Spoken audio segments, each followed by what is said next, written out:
I don't know how I can make contact with the author who posted his experience about the infamous Plankton Got Served episode from Spongebob. If he somehow finds my post about the experience I'm about to share, I have information that he might be interested in. Plankton Got Served wasn't the only episode that got changed. Puffabled, aka Demolition Doofus, is a later episode that was changed as well. I was around the age of 12 at the time when I had heard from friends about children being picked to watch Nick cartoons before they got aired. Scattered throughout the United States are various buildings that secretly belong to Nickelodeon. A few are taken here and there to watch cartoons, and if you're one of those buildings, you wouldn't know what was associated with the studio because the building's exterior looks generic, like it's a clumsy place to work at. As luck would have it, I live close to one of those places. This is why I hope to get chosen, despite being the age of 12. I wanted to get more info about what was seen over there, so I spoke to random kids to see if they were lucky enough to walk into those headquarters. Most responses resulted in getting looked at strangely. What are you talking about? Nope, never heard of it. While my quest appeared to be futile, I eventually found some of the lucky kids. One refused to tell me what he had watched over there because it was confidential, but another kid below my age agreed to talk to me about his experience, which he said was very disappointing. He told me about an odd episode of Fairly Odd Parents that was about Timmy Turner having to deal with growing up and eventually losing Cosmo and Wanda. During the middle of the episode, someone rushed into the viewing room and immediately ejected the tape. He told the viewers that someone accidentally put the wrong tape in and that this episode was still in development. He then got another tape and put it in. As it turns out, most of the episodes on the tape were ones already aired. When the rerun ended, a lot of children became restless. The man who had ejected the first tape told them that the episode they watched were ones that weren't aired for a while. They were looking to make sure if it would be alright to air them again. Everyone went home without seeing a single new episode. I felt tired walking through the whole neighborhood and headed home. 2 weeks later, I was in for an unexpected surprise. When I got up, I saw a stranger sitting at the table with my parents. He was a young man that I had never seen before. I asked who this person was, and it turns out that he was a stranger, was one of the workers from the headquarters. This had to be a coincidence, unless they somehow knew I was going and asking around people for their experience. As cliches as might sound, I was invited to watch cartoons. I didn't complain, I was actually pretty excited about this. The next day I was dropped off and saw a bunch of other children being led into a tall business structure building. My parents stayed in their car and waved to me as I also was led in. They knew I was mature enough to handle myself. I followed the group and noticed a lack of younger children. This was surprising because there were mostly people around my age here. The interior didn't look any better. We were led up a few stairs until we reached our destination. The room was very large, but mostly empty. Rows of chairs were lined up in the room as if being used for a wedding. We all picked a seat and sat down. After waiting for about 10 minutes, someone entered the room. He told us that a surprise guest was here. Derek of Iverson walked in afterwards. I didn't know who this person was at first, but Derek was one of the writers of the newer SpongeBob episodes. I used to watch the show a lot. It was decent until the time it was first being aired. However, I moved on from it after the second season ended. Derek greeted and told us that they were working on making newer episodes of SpongeBob. He then told us that he had just finished his touches on this episode, and they were all going to get a sneak peek. He mentioned how this episode was going to bring major characters into the show. He said it was going to introduce a new villain besides Plankton. He kept gloating about how much he enjoyed writing for the show before finally getting a disc and inserting it into the player. The show opening played out, and the title card Puffabled popped up. The usual cheery music played during this. The episode starts with a yellow sponge heading to boating school after he annoys Squidward a little bit. The yellow sponge quickly leaves and arrives at the school. He immediately finds Mrs. Puff sitting in a vehicle. He gets into the vehicle. Mrs. Puff didn't look particularly thrilled about this. SpongeBob begins bumping into other cars, which causes Mrs. Puff to inflate. She constantly pleads with SpongeBob to quit driving, but is ignored. Without any reason, SpongeBob crashes into a lighthouse while Mrs. Puff is completely inflated. The next scene shows Mrs. Puff completely deflated. She's on a hospital bed. SpongeBob is with the doctor, who explains to Mrs. Puff that her inflation sac is permanently damaged and that she'll never be able to inflate again. Afterwards, the most disgusting thing happens. SpongeBob makes this cruel joke about this. I felt a little upset by this, and it was made even worse when I heard Derek chuckle at this. This quote-unquote joke was kept in the final cut. This is where the differences between Puffabled and Demolition Doofus come into play. In the version that everyone knows about, Mrs. Puff attacks SpongeBob, but is quickly tranquilized by the doctor. Afterwards, she tries to get rid of SpongeBob by tricking him entering into a car derby, which of course backfires on her. In the version that I was watching, Mrs. Puff began to cry. When Mrs. Puff started sobbing, SpongeBob says even more horrid things that I don't even want to remember. All these other jokes he made were very disrespectful to those who are honestly crippled. She doesn't get out of her bed to attack SpongeBob. The doctor tells the yellow sponge that visiting hours are over and he has to leave. The next scene shows Mrs. Puff lying there distressed. A couple of flashbacks play out that show all the times where SpongeBob harmed Mrs. Puff. All of these flashbacks are from previous seasons, up into the very first episode that Mrs. Puff was featured in. Mrs. Puff then looked at the viewer as if to break the fourth wall and began to change expressions to a creepy smile. I heard one of the children sobbing and getting rushed out of the room. The rest of us watched on as SpongeBob relaxed in his bed. He begins snoring as a shadow rises above him. When lightning strikes, it's revealed to be Mrs. Puff.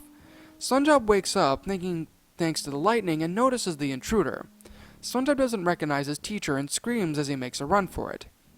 SpongeBob runs away in the first-person perspective. The whole town is completely dark, and he runs blindly through the darkness. You could barely see anything. Eventually, he cuts out of the perspective, and SpongeBob finally finds a lamp which he turns on. Mrs. Puff is standing next to him with a knife. "Thanks for turning that on," she says. Mrs. Puff knocks SpongeBob to the floor, and she holds a knife up to his nose. Just when the pufferfish is about to get vengeance, Gary intervenes and attacks her. She picks up the snail and throws him against the wall, which causes his shell to shatter. SpongeBob, believing his pet is dead, he cries. It still is hysterical crying until Mrs. Puff tells him to shut up. The pufferfish begins describing the amount of pain she's going to cause him. She describes how horrible it'll all be in him in detail, and how this is the punishment that he deserves. Before Mrs. Puff begins inflicting harm to SpongeBob, she's knocked out by a tranquilizer. It turns out that Gary had called the hospital after he was knocked into the wall. A group of doctors carry Mrs. Puff away in a straitjacket. SpongeBob looks at Gary and cries all happily that he's okay. SpongeBob hugs his pet in tears until it goes to the final scene. Mrs. Puff is now in an asylum, still deflated. She looks at the viewers like she did earlier on and talks to us as if we were in the same room. "SpongeBob is still out there. Until I punish him, I'll never be at ease. Next time, he won't be that lucky." She laughed in a horrifying manner as the episode finally came to a close. When it was over, I noticed only a few people left in the room. It turns out that I was one of the only few that was brave enough to finish the episode. Someone I didn't know walked up to the DVD player and took the disc out. I didn't have the courage to ask if the writers of this episode were out of their minds, but he looked furious. We quickly left the room, and when we did, I heard the sound of a disc getting smashed, which was probably the only evidence of the episode's existence. I left as quickly as I could, and my parents were still waiting out for me. As my family drove home, I stared into blank space. I didn't tell any of them what had happened and hid everything about it. SpongeBob is a complete monster. Is he really supposed to be the good guy? This showed that he had no remorse for anyone and never thinks about the things that he causes. Unlike the edited episode you've seen, Mrs. Puff doesn't inflate again. The whole thing with her getting deflated, which meant to be built up to her becoming a new villain. Thankfully, this was shot down. I found myself wishing bad karma on SpongeBob. Does that make me a terrible person? Was feeling bad for Mrs. Puff a mistake? Thanks to what I've read, I know that I'm not the only one to see something like this. I feel a little bit better now, and that's why I'm sharing my experience. I don't know if there are any other episodes that are edited out there, but I told myself that I would never go anywhere near those buildings ever again.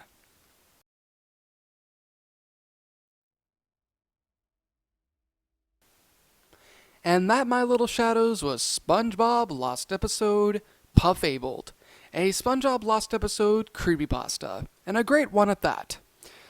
My final thoughts on the story? Well, I know I did narrate this one some time back. I decided that it would be best to sit there and actually more or less give a better review about the whole story in question. And I will be rebooting a few other creepypastas that I have yet to actually redo. So let's actually get to this one. Puffabled. A very good creepypasta, to be honest, and a very good alternate ending, an alternate episode, so to speak. For one, the main thing I genuinely did love about this actual creepypasta is the fact of the matter that, despite the dark concept of the actual episode itself, it is something that I did find rather believable. Now, this is going to be a little bit of an unpopular opinion to a lot of people, but I actually personally liked Demolition Doofus. Mostly because of the fact of the matter that I never really understood why a lot of people thought that it was completely out of character for Mrs. Puff to want to kill Spongebob. I mean, if you've seen the kind of things that he's done to her throughout the years, the amount of hospital visits she has to go through, the constant arrest that she's gone through, literally all those kind of things. I mean, hell, I would want to sit there and, kill him as well, especially given the fact that the last straw being SpongeBob finally more or less causing her to become disabled in a manner. By her not being able to ever inflate again. Which, I'm going to be honest with all of you, that's really messed up. Now, of course, some people would disagree with me, and that's fine, but that's just me. I did find this episode to be rather enjoyable, of course, until around the end. Not the creepypasta, but the actual episode itself. But the creepypasta was actually relatively interesting, and if this actually were to have been aired, I probably would have enjoyed it a lot. I mean, the idea of Mrs. Puff actually becoming more or less of another villain besides Plankton would be really good, because there's not really that many villains in SpongeBob, with the sole exception of Plankton. But even then, he's kind of more or less an anti-villain at times. I mean, yeah, he is, but he's not really that bad anymore. I mean, maybe there are a couple of other antagonists that I'm probably not getting into. So, if anybody can make a mention of those down in the comments section below, I certainly would love to check that out. Now, this episode itself, was it a good one? Certainly. Certainly, yes. It was a very good episode. I liked it a lot. But was there anything particularly bad about it? Not really, no. I can't think of anything particularly wrong with the story. I mean, the grammar's good, the storyline's actually very believable, and it's all relatively interesting. Even the cliches themselves that were made a mention of are played out well with the story. Now, of course, with that being said, like I always say, simply my own personal opinion, and if you disagree with it, that's perfectly fine too. We're all entitled to our own opinions in regards to these creepypastas, and this is simply my own personal thoughts. My final rating of the story would have to be a 10 out of 10. A very good creepypasta, a very beautifully made alternate ending to a show that I genuinely love, and ultimately would have been a really good, but a really good episode nonetheless. I found it enjoyable, and I'm quite sure many of you did find it good too. But what did you guys personally think about this episode? Did you guys enjoy it? Did you guys not? Also, what would you have personally done to help make the story a lot better? Let me know your thoughts down in the comment section below. I'm the Shadow Reader. Thanks again for watching today's episode, and if you're brand new here to this channel, make sure to like, comment, and subscribe, because I make brand new videos every single day. And of course, like always, roll the outro, because I'm out.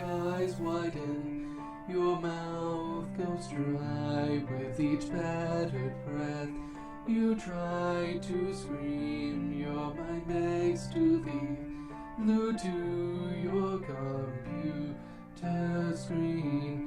The killers they slash, the tapes burn and crash. The cartridge you bought will be your final haunt. The rituals of hate will seal your fate. The tears you shed will be from the fear-gripping horde-driven nightmarish gore-filled, terrorizing, hateful, burning, violent, rage-inducing, knife-slashing, blood-splattering, silent screams. Only time will tell if you will escape this online hell. Your horror-filled obsessions will come with its own regressions. Your pathetic screams will not be heeded in any way. 'cause your nightmares will come at any day.